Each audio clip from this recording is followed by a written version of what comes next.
Lightning like Steve McQueen. I'm in the fast lane when the light turns green. And I built tough, I ain't nothing but grit. Cause I made rugged blood, sweat, and spit. Yeah, like a horse I fly. Better push yourself in for a bumpy ride. I like to play hard, but I work harder. And I weather the storm cause I'm built stronger. This episode is brought to you by SPI Logistics, the premier freight agent logistics firm in North America. For over 40 years, SPI has been diligently building the most successful freight agent network to provide first-class relationships for our shippers, receivers, and carrier partners. We are more than another transportation network. We are a dedicated team of professionals united by one singular purpose, and that is to expedite our agents' success. All of our agents are set up for success on day one, as they are provided with a full suite of support staff that is ready to assist them with everything from after-hours emergencies to financial and administrative needs on a no-fee basis. This way, you can focus on continuing to grow your business. There is no financial risk to start, and you have the ability to earn up to 75% in commissions. If you are looking to take control of your financial future and build your business with the backing of one of the most successful logistics firms in North America, visit www.spi3pl.com to learn more. Do me a favor and let them know that the Freight Coach sent you.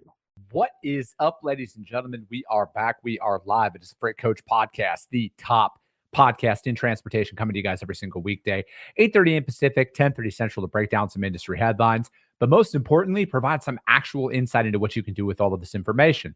If this is your first time tuning in, welcome. This is the real side of freight, ladies and gentlemen. And I say that before every single show. And what I mean by that is I only speak with transportation professionals, because at the end of the day, you guys, I want to talk to the right individuals who have done what you're looking to do or who are currently doing what you're trying to achieve. So you can take that information, apply it, utilize it, and see a meaningful difference in your business and your life. Corey Buchan, happy Monday, everybody.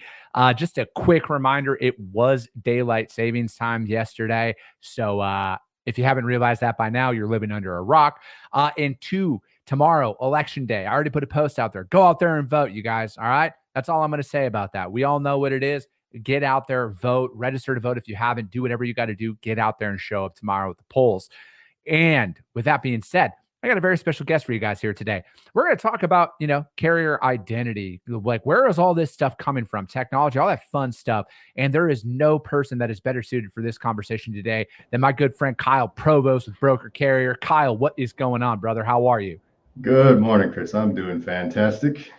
As you can tell, this light coming through the window. It's a bright, sunny day here. Feeling great. Dude, I love it. I'm a little upset though. You already got the glasses. You should have an orange polo with a black quarter zip on. We could really pull that doppelganger look off here today.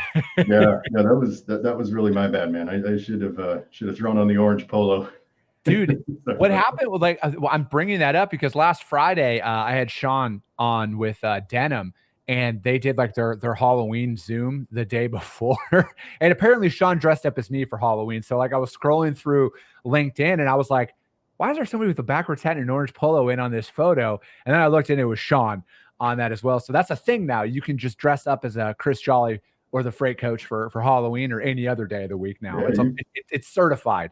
You've made it big, man. You're it. People are dressing up as you. It's Halloween. Yeah. People are using pictures from your show as like their profile pics on socials. Man, you're in. You're in the zeitgeist.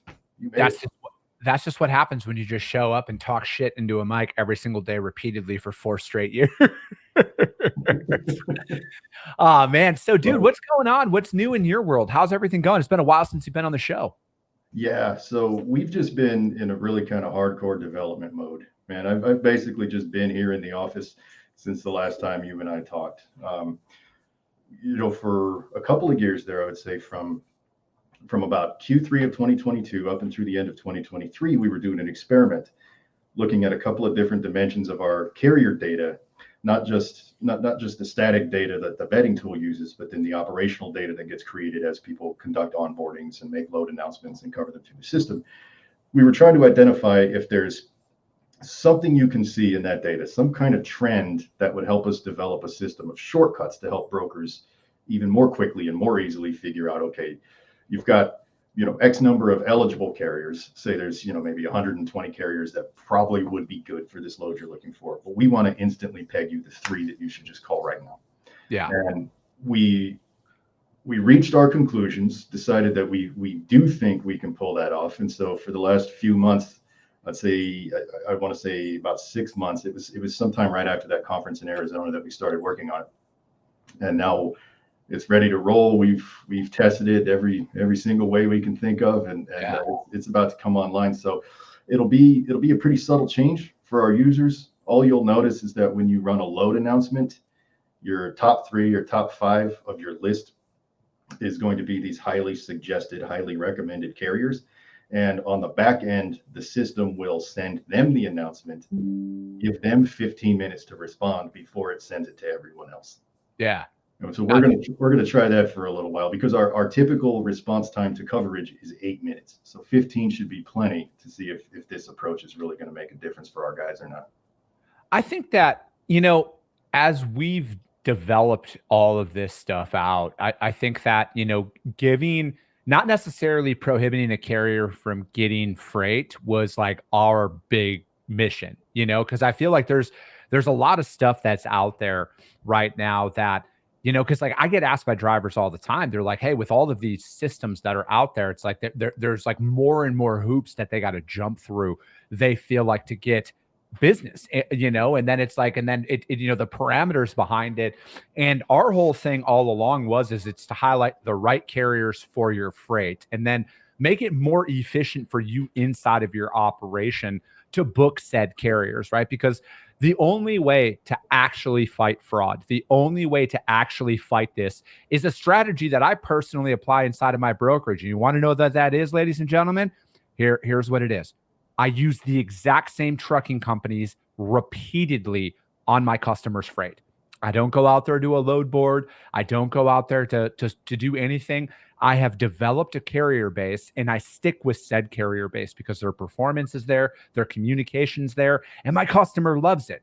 So this is a way for you to go out there and actually fight through a lot of this stuff, because the data is clear, you guys. Freight theft, identity theft, all of that is on the rise. It's continuing to go up. So therefore, said problem is still there. But this is the only way that has ever worked, and this is the only way that's ever going to continue to work, is when you found that trucking company that does everything that you're looking for, keep using them. And now a tool like this, man, this just like, it props them up and it keeps your top 3. Because, like for me, man, inside of my operation, we have our primary, our secondary, and I always call them my oh shit carrier, right? Like ultimately, they're the one, they might be a little bit more expensive than everybody else, but I know beyond a shit, like they're going to be there and they're going to do it. And that to me is like, it's just the most effective way to do it. And especially because most businesses out there are small business, like I'm doing both roles inside of mine, carrier sales, customer sales. I'm doing all of that stuff, as are most people out there. This gives you a way to streamline all of that to where the people that you're reaching out to, where you don't have that thought in the back of your head, am I booking the right person or not? Yeah, absolutely. And that's what tools like ours can only go so far, right? What we can help you do, the vetting portion of the tool can help you figure out if you're dealing with a legitimate carrier or not. Yeah. Right? Okay, but that's only step 1. Step 2 is to establish communication with that carrier, get a feel for if this is somebody you even want to work with. Yeah. Move on through the process, give them a shot, send freight with them once, if the risk profile is right. And then you have to look at their performance afterwards. Did everything go smoothly? Okay, they get another shot. If they made, if they made some mistakes, if they caused some problems, if things didn't go smoothly, if they didn't sign the BOL, something just silly like that went on, that's great. You have a tool like BrokerCarrier to go and source another carrier next time you need to move that same load on that same lane, right? Yeah. Now, eventually, you get to a point where you have found your A team, you have found your dozen or so carriers for your lane who never make mistakes, who never cause problems, who do you right, who you enjoy working with, and now you're done. You don't need a sourcing or onboarding tool for that lane anymore. Yeah. Right? So that's the thing we've been most proud of, is so many of our customers have gotten to that point. We see them, they in the load announcement data, it just drops off. Such and such customer just never announces loads on this particular lane anymore because they don't need to. They found their A team, right? So that's the reason why we've kept our prices grounded in reality, is because our job is to get you to where you don't need us anymore. Yeah. No, I'm right there with you, right? And as it should be. And this has never been one of those things where we're out here talking about load boards or anything like that, because load boards are a great tool. They're an effective tool, but for a point, right? Like, you shouldn't need to continuously post the exact same lane every single day or every single week, or however the volume of freight that you have coming through. You shouldn't have to continue to post that stuff, right? You bring it all in, you have all of that in internal data, and now this just compiles all of said data for you. Because ultimately, you guys, every piece of carrier data out there is sourced through the government. It's government data. It's all public data when it boils down to it. And, that's why it's like, that was one of our big things about putting that free tool out there for people to use, right? Where it's like, hey, you guys, here's the information, make that decision based on what's already out there. Yeah. I enjoy having this conversation with our more intrepid, more technologically curious customers, and then other people who just reach out, is where does all this data actually come from? Yeah. And you have two very distinct pools of carriers that you have to consider. The easy ones are the interstate carriers, and then the slightly more difficult ones are the intrastate only carriers. Right. So we'll start with the interstate carriers. Because they conduct interstate commerce, are therefore beholden to a federal agency called the FMCSA, who we all just know and love, right? And the FMCSA maintains public records of not only carrier basic contact information, but also authority information, including histories of authorities, such as actions of when they were granted, when they were revoked, what happened, why they were revoked, all of that, the current dispositions of every authority record that's ever existed. They have all of the publicly available insurance information pertaining to interstate carriers. They're BOC 3 agents, any history of rejected insurances. And so you take all of this information that gets released and updated every day, and you can very quickly cobble together an effective vetting tool that can find hidden connections and informational inconsistencies among interstate carriers. That's no big deal. Yeah. And now that takes you up to the point where you would vet someone that you're thinking about onboarding. But then when you use an onboarding tool to bring them into your network, you now have to collect things that are not public. Right? Payment information being the big one, because that's what we're doing, is facilitating a business relationship, which by its nature, of course, is going to involve payment. Yeah. And then, of course, you always want to do your own work to verify the insurance information, right? What the FMCSA gives you is what they know to be accurate as far as they know, but you know that it hasn't gotten any individual attention, right? FMCSA just doesn't have the manpower for that. So it's important to do your own verification on that information. Now, your other pool of carriers, your intrastate only, if they only conduct business in their home state, then they are not under the purvey of any federal agency. So their information is not included in all these daily releases. Now, there are places where you can get that information from the DOT that come out once a month, which is these big data download dumps where they put out the census information, they put out the huge batch of inspection records, accident records, all of that. Now, you can take all of that and compile it into a system, and you have about 75% of a vetting tool for intrastate only carriers. Yeah. However, with them, you need to go the extra mile when you're onboarding them. You have to manually collect their insurance information before you verify it, right? So you have the same relative effectiveness, which is that you get an insurance agent to vouch that, yes, that's our client, and yes, it's current, and here's a certificate that has your information on it. As certificate holder, that's the same place you get to with an interstate carrier. You just don't have that second level of assurance that you're simply re-verifying something that the government already put out. Yeah. Sorry. No, nope, I was done. I was going to say it's still effective, it just doesn't feel as ironclad, but it really is.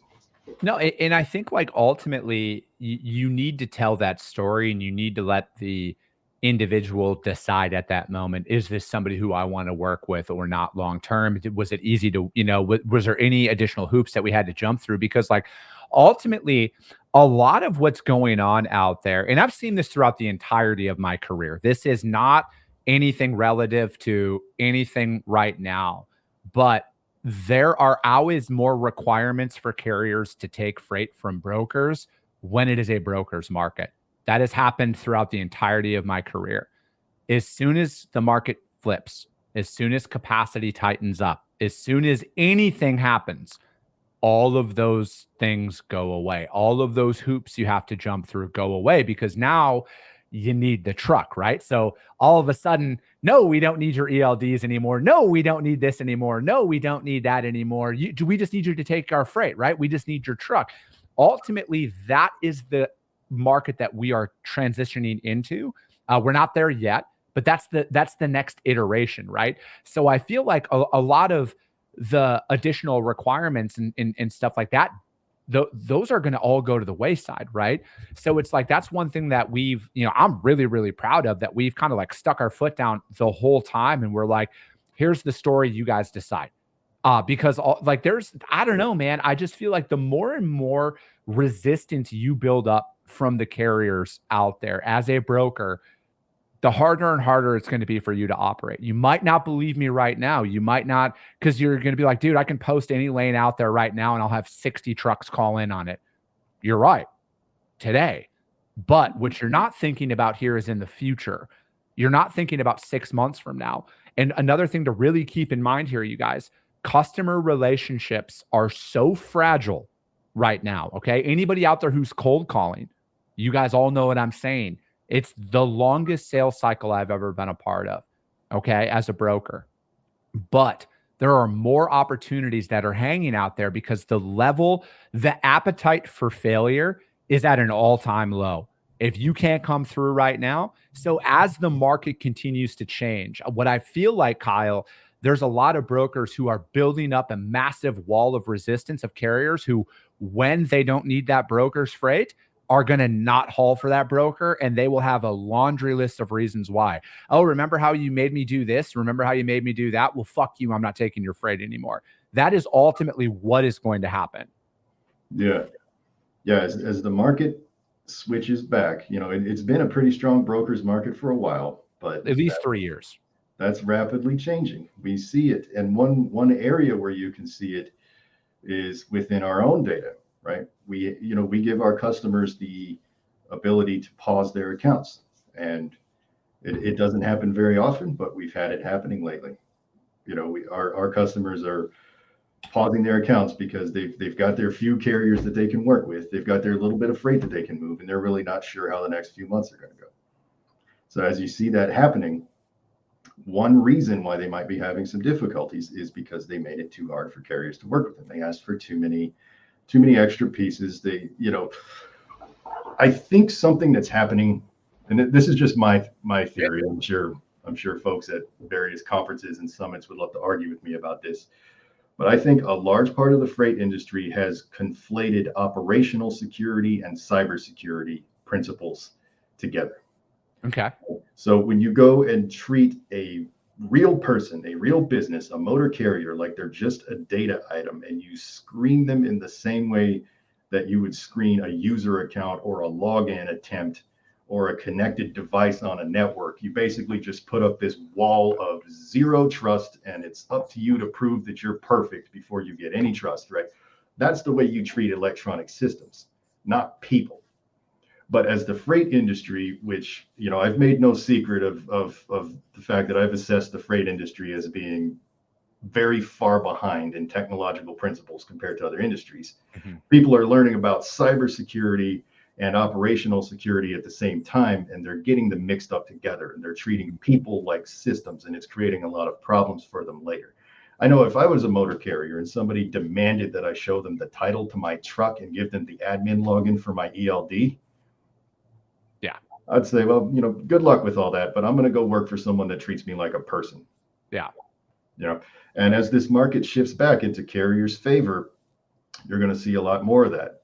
This 8,200 broker authorities that have lapsed or gone invalid over the last few months, you're going to see that rate accelerate. It's going to go back down. I would bet you this, that probably by Q3 of 2025, it's going to be back down to where there are fewer than 20,000 active broker authorities. Remember, it hovered around 19.5, 19.7 for the majority of 2021 and 22. Mm-hmm. I think that's where we're going. This 27,000 whatever active broker authorities is not going to be the number for much longer. Oh, dude, I'm right there with you. I've been saying that on this show for a while. I truly think the mass exodus from this market is going to come in the form of freight brokers, and I feel, and again, it doesn't have to be this way, right? Like there's still time for people to change their ways, but I don't see that happening. And ultimately, I feel like it's swung kind of too far with it, right? Where it's like you have some brokers out there have a conflated sense of driver, you do what I say, dance monkey is essentially where it's at. And, again, if you don't believe fucking a shred of what I'm talking about here, I want you to go join some social media groups that are driver focused. Okay. Don't even pay attention to the posts about how shitty brokers are. I want you to pay attention to the screenshots of emails that are being sent from brokers to drivers. All right. And then I want you to think a little bit more pragmatically about what I'm talking about here. Okay. Because what has been built up is a major wall between what you have to do to haul my freight. And although it is very opportunistic in today's day, whether tomorrow changes things in the election or 2025, whatever happens here, you guys, it will revert back. And I'm seeing and I'm feeling this. And again, you guys, just take this from somebody who actually fucking moves freight every single day. Okay. The actual conversations that we have with the drivers who haul our freight. I don't think a lot of people are very prepared for what could happen based on the level of disrespect and everything else that has happened and the hoops that they've had to jump through. And again, back to my statement of this is coming from somebody who actually moves freight. I understand the realities of booking loads probably better than anybody else who talks about it in this space. Okay.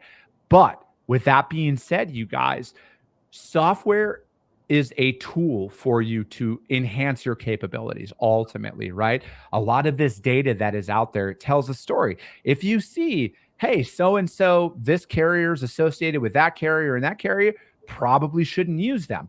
Does that require you to go out there and publicly lambaste them? Probably not. I would say that it's probably just best to find a carrier who fits inside of that and move on. I mean, I know that I just had an attorney on the show a couple weeks ago about a site that is now making it impossible. Like they're not removing bad reviews on carriers. So I feel like I don't know. I just have a different feeling right now, man. It's just my gut. All right. Ultimately, my gut is very rarely wrong about what can happen from this. And when you make it so hard to work with, eventually you're going to find it very hard to even have a business. Yeah. I mean, it's extremely important to remember that in the age of social media, in the age of electronic communication, your reputation for how you treat people extends very, very far beyond the circle that you think it does. People you've never met, people you've never spoken to could potentially have seen emails or texts or chats that you've sent people, or potentially could see social media posts that you've made. Yeah. Right. And I've been just as guilty of it as anybody else. I've said things in emails that I might not, shout with a megaphone at a business conference, but that's just, somebody that I'm talking to in confidence who I know can handle what I'm telling them. Sure, it happens, but you never think you're going to hop on Reddit and see your private email blasted on the screen. I can't imagine how that makes these carriers feel. Yeah. They're just trying to drum up some business and feed their families. And some broker treats their communications like it's an item for social media content, like it's some kind of silly joke. Yeah. And that kind of treatment, without that layer of anonymity that some of these platforms provide, that would be putting brokers out of business, that kind of behavior right there. And I wish it would, honestly, because we just don't need that in any industry, let alone one that has so many moving parts like this. And that I didn't mean that pun. But no, I it's all good. I just look at it as, out of all of the freight that I've moved in my career, man, I can say this with 100% confidence. 95% of the people that you interact with, drivers, carriers, they just want to provide for their family. They want to be told the truth. They want all the low details, like if you failed on it yesterday and now they're a quote unquote first come first, or all the bullshit that brokers set them up. They just want the truth, right? Like that's why I always say, to me, it's the little things, right? If a load weighs 42,300 pounds, don't tell somebody it weighs 40,000 pounds. All right. Just tell them it weighs 42,300 pounds. Because to me, the type of person that I am, if you lie to me about that, what else are you lying to me about? Right. And then we just dig ourselves into these holes, and then we make it a lot like this job is challenging enough. We don't need to make it any harder than it really is, you know? And I look at it as it's going to boil down to some core principles that the next, you know, wave of what comes down to it is just giving them everything, right? Like, again, I have yet to receive a bill of lading from a customer of mine that doesn't have load information, that doesn't have a pickup address, that doesn't have points of contact. Literally every single one of them has all of it. All right. At least the customers that I work with. And if you're working with customers that don't provide that shit, probably shouldn't be working with them. But that's a conversation for another show. But ultimately, I think a lot of people need to be looking at it like this. And this is something that I'm applying. And again, I have every dollar I've ever made laying on this strategy working. So we'll track this over the years to see if this is going to work or not. Okay. I want to be a broker of choice for my customers. Yes. But more importantly, or just as important, I want to be a broker of choice to carriers. I want them to know that anytime they see me, my company's name, or anybody associated with my company, they know that they're going to get taken care of. That is a broker that they're going to want to work with. And that is a strategy that I am going to apply over time. And again, as things progress, you guys, as the market, as my companies grow, we'll see if I'm right or not. But again, I'm still waiting for that business plan from that broker that comes to me and shows how you survive without trucking companies. Okay. And I truly feel like the harder a lot of you make it, the harder it's going to be for you in the long term. Because when it boils down to it, all of this data, all of this carrier vetting, all of this stuff out there, you guys, it's public government data. You should be able to see all of this information in front of you and make a decision if you want to work with somebody or not. If somebody has 17 different email addresses associated with 19 different MCs, probably shouldn't be booking them, no matter how fucking smoking the rate is on there. Yeah, that's, you know, like people don't realize just how simple a vetting tool really is. Yeah. You know, if you want to find out, is there more than one carrier registered at this address? That's an SQL query, right? That's not a judgment call. That's not a vetting process. That's an SQL query. You know, if you want to find out, has more than one carrier had this phone number in the last 5 years? Has more than one carrier had this email in the last 5 years? Yeah. That's an SQL query. It's any idiot CS major at any college could build that, right? That's not the point. The point is to use software in a smart way to conduct your process in the way that you need to. And that's why we built BrokerCarrier to be a little bit lighter, you know, not so heavy-handed, doesn't quite get in your way so much, doesn't try to do so much of your job for you, is because we're looking for those small startup brokers that are still finding their own footing, still learning how they want to conduct their own business. And we help them develop that judgment and develop those good, strong relationships with the carriers that they want to keep. Yeah. Right. These super heavy-handed platforms, and we've all seen them. We have a few in our space too that just demand that you be able to electronically prove every single thing about the history of your business, and they want extremely intrusive access into all of your systems. Well, that sort of platform has a purpose. That has an intention. They're trying to usurp those giant mega corporations from the incumbents. That's what that's all about, right? When your customer is a brokerage that has 500 brokers working and 10 compliance people, and nobody really has time to give anything a personal touch. Okay, there's your use case for these super heavy-handed tools that don't forgive anything, right? But that's not who we want to work with, and that's not 95% of brokers. Yeah. You know, our tool is just like a phone. You know, everybody has a phone, but some people make sales and some people don't, right? Well, software is a tool too. Everybody has access to it. Some people know how to smartly use it and some people don't. And that's just life. Tech is never going to fix that. You know, and really to eliminate the overall fraud problem in the industry, what freight lacks to that end is professional training standards, universal professional training standards. There is no standardized body of knowledge for how to become a freight broker. Not anything equivalent to a CDL for getting to be a freight broker. If the industry had that, I think a lot of us tech nerds probably wouldn't be in business. Yeah. I mean, I'm just going to say, you guys could just listen to this show every single day. I'll tell you what I do. And then there's your professional standards that we're talking about, because, Right. ultimately, man, I mean, operational efficiencies, that's something, as somebody who's building an actual business, that's what I'm looking for. How do I do more with less? And I'm not talking from a headcount perspective. I'm talking about how do I do more work in a less amount of time?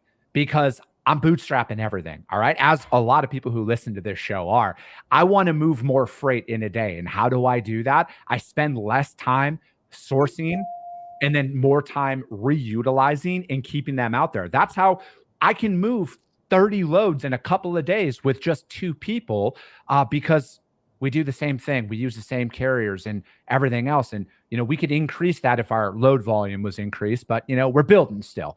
And ultimately, that's what it boils down to. It's repeatable, scalable processes that we can grow so we can hire more. But that is going to be it for today, ladies and gentlemen. Kyle, thank you so much for joining me, man. I really appreciate it. You guys know how to find him. If you don't, hit me up. I will gladly put you guys in contact with him and BrokerCarrier. But that's going to be it for today, you guys. We'll be back tomorrow, 8:30 a.m. Pacific, 10:30 Central. As always, subscribe to the show, you guys. Share it out there to your network, because if you see value, your network sees value as well. Kyle? Go vote. Go vote. Exactly. I appreciate you guys. I love you guys, and we'll be talking to you soon.